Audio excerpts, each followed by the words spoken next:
So yes, so one of the questions that we've had and that we are having quite a lot is following on from the issue about children. And I did a video about that, and I'm going to share it in the link, so in the chat, so that I don't have to keep repeating the same information over and over again. Please visit our YouTube channel, which is Tulia. Please like, please subscribe, because we're going to post, we've got a lot of new content that's coming, which is like short videos talking about some of the most common issues that people ask about and people come with. So please go on to our YouTube channel, which is Tulia on YouTube. Subscribe, and you'll get all the updates and the notifications for some of the content that we are not going to have on here. And then for our website, you can go on to www.tulia.org.uk. So one of the biggest questions, I think most common, if you've got any questions that you want me to answer today, please pop it in the chat. Please write it in the chat.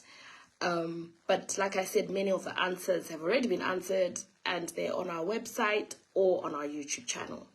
However, one of the things that I want to explain today is just for people, there's so many people, honestly, there's like, I don't know if it's thousands and thousands of people coming from all over the world who are coming into the UK under the Tier 2 visa, under the health and care visa, as skilled workers. So most of our inquiries, I would say at the moment, it's like 85% are from people in that category. So we have so many inquiries from that group. And I want to talk quickly about some people who are getting refusals with a ban. So, you know, there's scammers. Matsotsi in Shona, in the language that I speak, my mother tongue. Matsotsi awanda kufuravan. I think there's more thieves in the world. So there's scammers who have seen a loophole that they're utilizing. So when you get like a certificate of a certificate of sponsorship, there's fraud going on, and people are losing their monies, and they not just get a refusal, but they get a ban. So I spoke about this last week, I think, but there's lots of inquiries coming through. So please, if you are looking for a sponsorship for your family members and you are not sure, so you are buying, because people do things where they do things which are not good, right? Isn't it? That they're desperate. But when you get your certificate of sponsorship, one thing you must always do, for especially those who are in the UK and they're supporting their family members, check on Companies House to see if the company exists. So check for the name of the company. Check on Companies House, does this company exist, right? Then go on to the list of sponsors on the UK gov.uk website. They've got a list which is long. So check on that list to see if that particular company is there. Check to see that my network is not good where I am. It's not good. Anyway, check to see if the company is there on the list, right? Cross-check the information. So check the address of where you're supposed to be working. Check the address on Companies House. Check the address on the UK visas. My network is dropping because of where I am. It's not very good. So check those details and then phone. Don't be afraid to phone to ask, are you currently recruiting from abroad? Are you currently recruiting from abroad? Can I speak to your HR? Don't be afraid, because Matsotsi will tell you, if you phone, you'll mess up. If you phone, you'll mess up. But you have to be sure, because the consequences of being caught doing something fraudulent will cause you problems in the future. So check with the company. Make sure that you're communicating by email and that it's not a Gmail or it's not a Yahoo mail. Most of the companies will have an email that belongs to the company. Even us at Tulia, we're a small organization, but our emails are Rumbi at Tulia, Fahana at Tulia, Info at Tulia, Marketing at Tulia, everything. We've got proper emails. But also know that Matsoti can create emails. But that's one thing you can do to check your email. Check that the email is genuine. Check that the phone number, if you phone the landline, it goes to the place. If you phone a mobile, it's answered by somebody who knows the organization. If you're only communicating by WhatsApp, that's a red flag right there. If you're communicating only by WhatsApp, it's a red flag. It's a red flag. If you might even have a proper interview with people, but if you are not getting correspondence from places, then you know that it's a risk. So we're talking about people who've been scammed by getting false COSs, and they're not sure if these COSs are genuine or not, certificate of sponsorship. I think we're going to be on this topic for the next 10 years, because there's so many issues that arise from this. So if you're getting a scam, if you're not sure and it doesn't feel right, it usually isn't. If it doesn't feel right and you think, no, this doesn't feel right, check on Companies House, number 1. Number 2, check on the list of sponsors. Number 3, check the website. Look at the addresses. Make sure you're looking to see that everything is genuine. How are they corresponding with you? Even if they're using a recruiter. You know, when you get your certificate of sponsorship, it usually actually writes on there who the recruiter is. And now with Zimbabwe being on the red list, recruitment should be direct. Really, it shouldn't be through third parties. So you need to check to see if they are on the COS. Yeah? Make sure that you do your own due diligence. Due diligence is key. It's important to check because the consequences of getting a refusal for fraud, you suffer because there comes a ban on your when you want to apply. So you are then banned, and then the consequences of that for you are 10 years, you get a mandatory refusal. So people are also asking me, one of the key questions we get is about administrative review or reapplying. So when you've received what's called a mandatory ban for 10 years, the Home Office will probably say that they've refused it under this section. You can do an administrative review to challenge the assumption, perhaps that's been made by the Home Office, that you knew that the documents were fraudulent. Because the Home Office will think that you are the one who put in fraudulent documents, or you are the one who put in a fake COS. But it might not be you. You've been given this and you thought it was genuine. You thought it was a real job. So an administrative review, where you actually want that ban to be removed. And what we would argue, or what you would argue, is that you were innocent, you thought it was genuine, you're a victim of crime. So to do that, you would have to then have evidence to show that you have also done your checks, that you've checked, that you've made sure that what you are selling is not a fake document.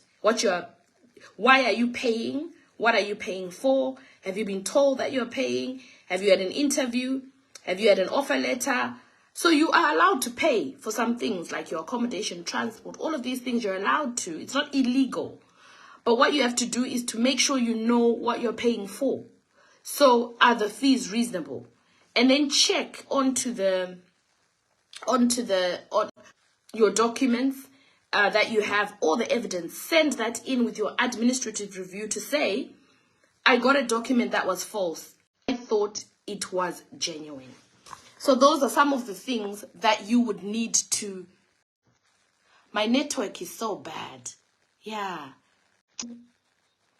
So make sure that you check the document, it is genuine.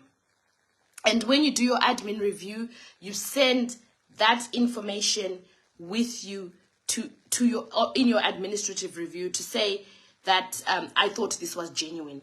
If you need to report it to the police, then report it to the police. Because if somebody has sold you a fake COS, it's a company that doesn't exist.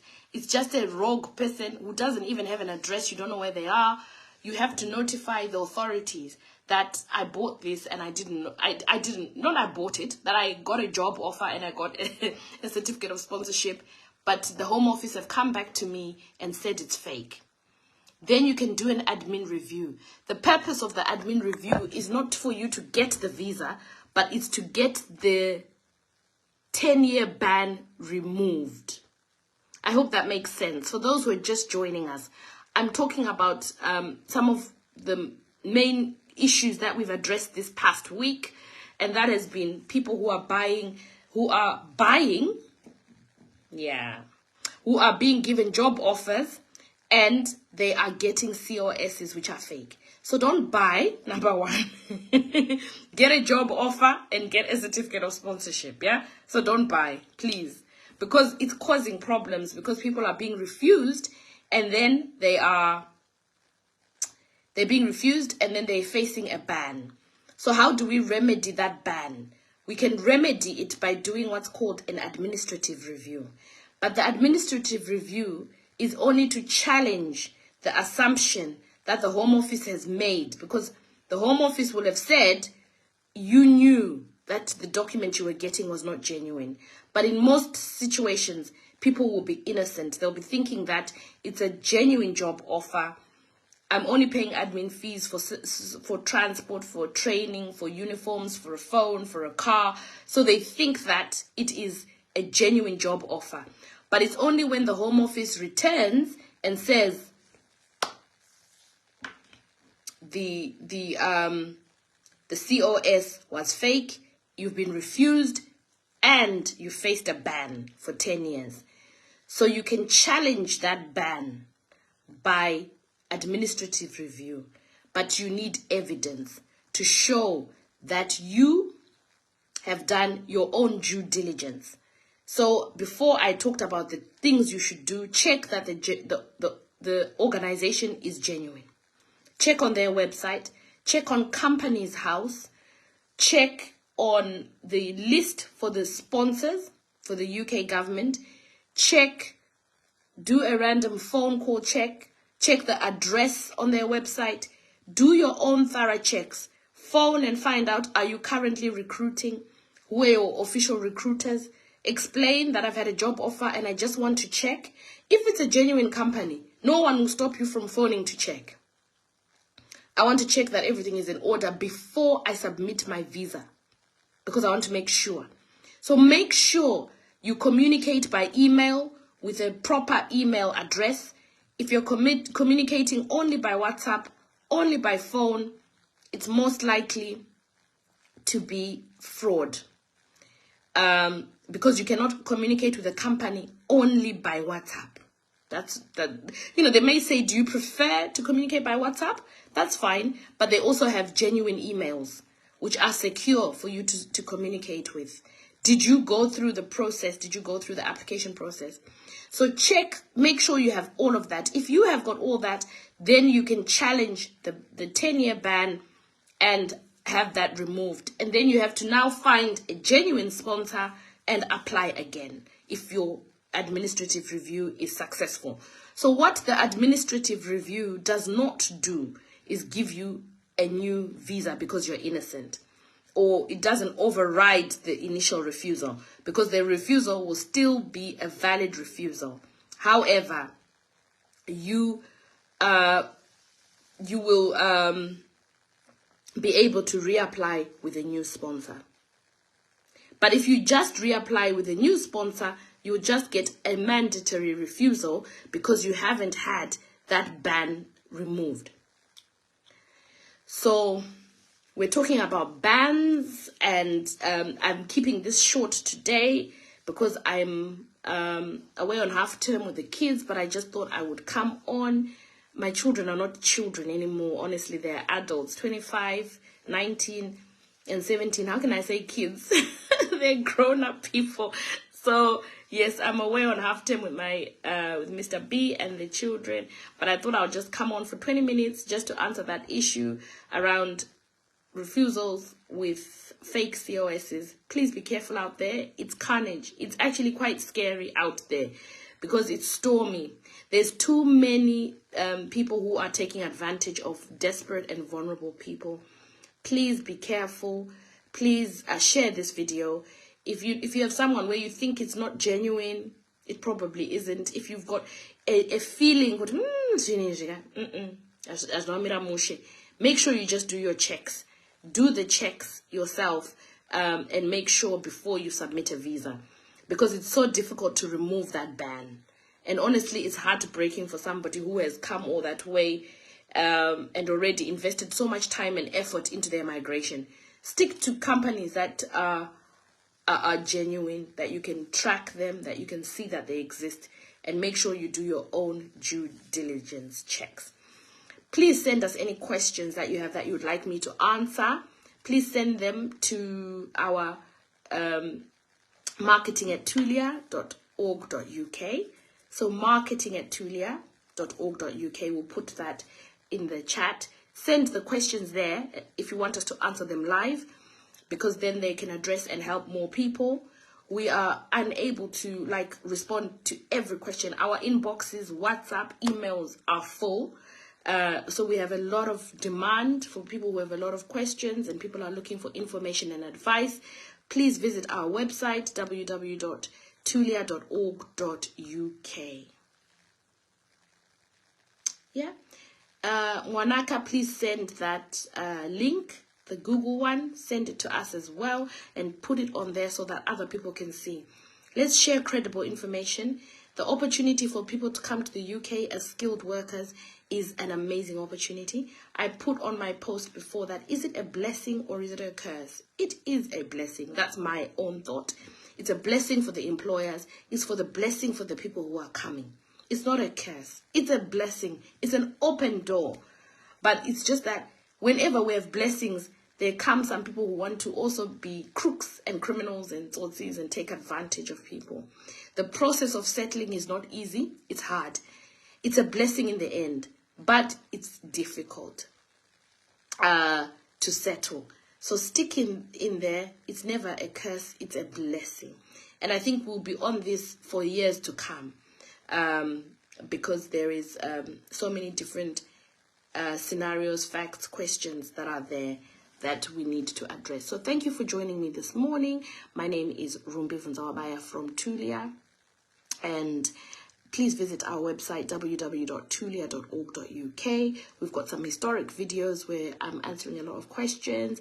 We also have a YouTube channel that's at Tulia. Please subscribe and please click on notifications so that when we have any new content, you'll be the first to know. And tell us what information you would like. If you're a new arrival, a skilled worker who's new in the UK, and you would like to have some more information, please don't hesitate to tell us so that we can do that for you and answer those questions.